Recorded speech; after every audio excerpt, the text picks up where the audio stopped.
Russia के बाद भारत के एक पुराने क्रूड ऑयल सप्लायर ईरान ने भारत से मदद की गुहार लगाई है। ईरान के ऊपर सैंक्शंस लगने के कारण भारत ने साल 2019 में ईरान से क्रूड ऑयल परचेज करना बंद कर दिया था।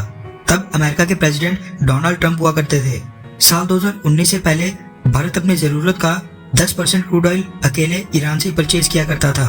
हम सालाना 8 से 10 बिलियन डॉलर्स ईरान को पे किया करते थे, जो ईरान की कमाई का बड़ा साधन था। लेकिन America Iran nuclear peace deal रद्द होने के कारण दोनों देशों के बीच ट्रेड करना काफी मुश्किल हो गया था। मगर ईरान ने भारत को एक बहुत ही बड़ी ऑफर दे दिया है, जो इंडियन गवर्नमेंट को भी सोचने के ऊपर मजबूर कर देगा।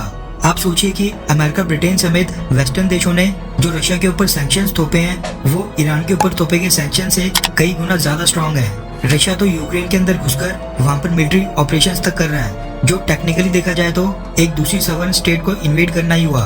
वहाँ सिविलियंस की भी काफी कैजुअलिटीज हो रही हैं। लेकिन इसके बावजूद न सिर्फ भारत बल्कि अमेरिका के खुद के नाटो अलाइज रशिया से क्रूड ऑयल लगातार परचेज कर रहे हैं। अब ऐसे में इस फैसले के ऊपर फिर से विचार करने का समय आ गया है कि जिस तरीके से जर्मनी और बाकी नाटो अलाइज अपने देश के इंटरेस्ट को ऊपर रखते हुए रशिया से आज भी क्रूड ऑयल परचेज कर रहे हैं, क्या भारत को भी सेम उसी तरह ईरान के केस में भी वही चीज करनी चाहिए या फिर नहीं? ईरान ने तो सामने से अमेरिका के सैंक्शन से बचते हुए ट्रेड करने का भी ऑफर दे दिया है। रेफरेंस के लिए आपकी स्क्रीन के ऊपर द टाइम्स ऑफ इंडिया के आर्टिकल का स्क्रीनशॉट है, जिसके मुताबिक ईरान के जो भारत में एम्बेसडर है अली चेगेनी, उन्होंने पिछले कल भारत में एक इंडियन ट्रेड बॉडी के इवेंट को संबोधित करते समय भारत को ये ऑफर दे दिया है कि भारत चाहे तो ईरान आज से ही इंडिया की सारी क्रूड ऑयल डिमांड्स पूरी करने के लिए रेडी है।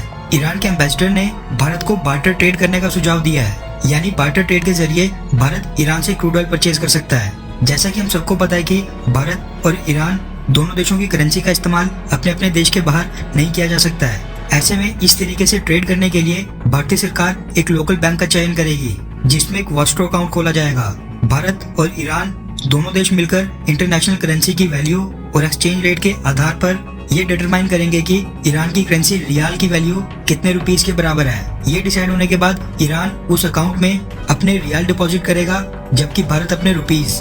उसके बाद ईरानियंस इंडियन इंपोर्टर से मिलने वाले सभी रुपीस का इस्तेमाल भारत से सामान खरीदने के लिए करेंगे, जबकि भारतीय एक्सपोर्टर्स ईरान से प्राप्त होने वाले सभी रियाल का इस्तेमाल ईरान से खरीदी गई चीजों के भुगतान के लिए करेंगे। ईरान के एम्बेसडर का कहना है कि भारत इस तरीके से ईरान से क्रूड ऑयल, पेट्रोकेमिकल, यूरिया और ऑर्गेनिक फूड्स परचेज कर सकता है, जबकि ईरान भारत से एग्रो कमोडिटीज, फार्मास्यूटिकल्स, आयरन और स्टील, ऑटोमोबाइल्स यानी कि गाड़ियां, क्लिंकर्स, सीमेंट वगैरह परचेज करेगा, जो ईरान खुद ही मैन्युफैक्चर नहीं करता है। ईरान के एम्बेसडर ने यह भी कहा है कि Iran Pakistan India gas pipeline, जिस पर बातचीत फिलहाल रुकी हुई है, उसको दोबारा से रिवाइव करने या उसके नए अल्टरनेटिव रूट के ऊपर भी बातचीत दोबारा से शुरू की जा सकती है। साल 2018 से 19 के बीच जब ईरान के ऊपर प्रतिबंध नहीं लगे थे, उस साल भारत और ईरान के बीच का बायलैटरल ट्रेड 17 बिलियन डॉलर्स था। लेकिन सैंक्शंस के बाद दोनों देशों के बीच बायलैटरल ट्रेड 17 बिलियन डॉलर से नीचे गिरकर 2 बिलियन डॉलर्स तक आ गया है। हालांकि ईरान के एम्बेसडर का कहना है कि ये ऑफिशियल डेटा नहीं है, रियल डेटा इससे काफी ज्यादा है। उन्होंने कहा कि अगर भारत ईरान के साथ मिलकर रूपी रियाल ट्रेड मैकेनिज्म को अपनाए तो दोनों देशों के बीच का ट्रेड सीधा 30 बिलियन डॉलर्स तक पहुंच जाएगा। इसके अलावा ईरानियन एम्बेसडर ने बताया कि ईरान ने भारत के नेशनल्स के लिए स्पेशल तरीके की पेपरलेस वीजा फैसिलिटी भी शुरू की है।